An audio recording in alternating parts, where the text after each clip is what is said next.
A tent will kill you at -40 degrees, but people sleep comfortably inside frozen water. And the physics behind why makes no sense until you see what's actually happening at the molecular level. Here's what nobody tells you. Snow is 90% trapped air, and air is one of the worst heat conductors in nature. Thermal conductivity of just 0.024 watts per meter Kelvin. Solid ice conducts heat 100 times better than trapped air, which is why an ice block freezes your hand but compacted snow keeps you alive. So why can you freeze to death touching ice but survive inside a snow wall? The answer breaks one of the biggest assumptions about cold weather survival. Density is not your friend. Ice is solid. Molecules packed tight, creating a thermal highway that yanks heat straight out of your body. Snow? Those snow blocks contain millions of microscopic air pockets, each one acting as a thermal dead zone. Heat tries to escape, hits an air pocket, and stalls. But wait, there's a problem with this. If snow is such a good insulator, why do snowbanks feel cold when you touch them? Your hand on a snowbank loses heat through conduction, direct contact. But inside an igloo, you're not touching the walls. You're separated by air, which means conduction is neutralized. Instead, you're dealing with radiation and convection. And this is where igloos become genius. A tent is fabric, thin, permeable, zero thermal mass. Your body heat radiates out. The tent absorbs nothing, and wind strips away warmth through the fabric itself. You're essentially trying to heat the entire Arctic. An igloo is different. Snow absorbs heat slowly and releases it slowly. That 18-inch thick snow wall, it's a thermal capacitor. Your body heat, your breath, even a small candle. All of that energy gets absorbed and re-radiated back into the space. Drop a fire emoji if you've ever slept in winter conditions. Tent or snow shelter. The measurement that proves it. Inside a properly built igloo with just body heat, temperatures stabilize around 35 to 40 degrees Fahrenheit. Outside, still -40. That's an 80-degree difference with zero fuel. Now here's where most people screw this up. You'd think sealing an igloo completely would trap the most heat. Wrong. You need ventilation, and not for the reason you think. Yes, you need oxygen, but the real reason is water vapor. Your breath contains moisture. In sub-zero temps, that moisture doesn't evaporate. It freezes onto the inside walls as frost. Over time, frost becomes ice. Ice conducts heat. Now your perfect insulator is becoming a heat sink. A small vent hole at the top lets water vapor escape before it can freeze and ruin your thermal barrier. Let me show you exactly what I mean. The Inuit, who've been building igloos for thousands of years, always place the vent hole at the peak of the dome. Warm air rises. The moisture-heavy air naturally flows up and out, while the breathable cold air sinks and gets warmed before reaching you. It's a convection loop powered by physics. Coming up, the 30-second rule that determines whether your shelter becomes a freezer or a furnace.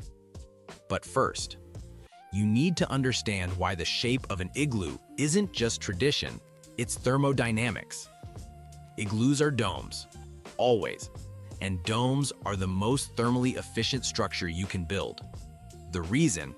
Heat rises. In a rectangular shelter, heat accumulates at the ceiling, far from you, then radiates out through the flat roof. Wasted energy. In a dome, heat rises and spreads evenly across the curved surface.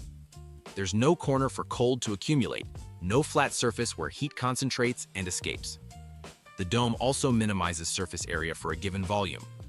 Less surface area means less heat loss. A cube with the same interior space as an igloo has 30% more surface area. That's 30% more wall bleeding your warmth into the void. But the detail most survival guides miss, the entrance tunnel. Igloos have below floor level entrances. Cold air is denser than warm air, so it sinks into the tunnel and stays there. Your living space sits higher, where warm air naturally accumulates. It's a cold trap, a mode of dense, frigid air protecting your warm pocket. Now here's where it gets interesting. You can actually measure this. The entrance tunnel will be -20 degrees Fahrenheit. 3 feet higher in the dome, 40 degrees. Same structure. 60-degree difference based purely on air density stratification. Okay, you're convinced igloos are thermodynamic miracles. Time for the build process that actually works. Step 1. Find the right snow. You need dense, packable snow, not powder. If you can't make a snowball that holds together, you can't make an igloo. You're looking for snow that's been on the ground for days, compressed by wind or its own weight. Step 2, cut blocks 18 inches long, 12 inches tall, 6 inches thick. Use a snow, saw, or even a large knife. You're not looking for perfect bricks. Rough blocks work fine because you'll pack gaps with loose snow. Step 3, lay your first row in a circle, 6 to 8 feet in diameter. Then, and this is critical, cut a ramp into that first row. You're creating a spiral, not stacking layers. Each new block sits slightly higher than the last, leaning inward at about 15 degrees. Watch what happens next. This is where most people fail. Step 4. As you spiral up, increase the inward angle. By the time you're halfway up, blocks should be leaning at 30 degrees. You're building a catenary curve, the same shape a hanging chain makes but inverted. It's self-supporting. Step 5. The final block, the keystone, drops in from above. It locks everything together. No mortar, no supports, just physics and compression. Step 6. Pack all gaps and cracks with loose snow. Dig your entrance tunnel below floor level, angled down then up. Cut a small vent hole at the peak. And here is that 30-second rule I promised. Once you're inside, take 30 seconds every few hours to poke that hole clear. If you don't, frost clogs the vent, moisture gets trapped, and your warm shelter turns into a solid ice freezer.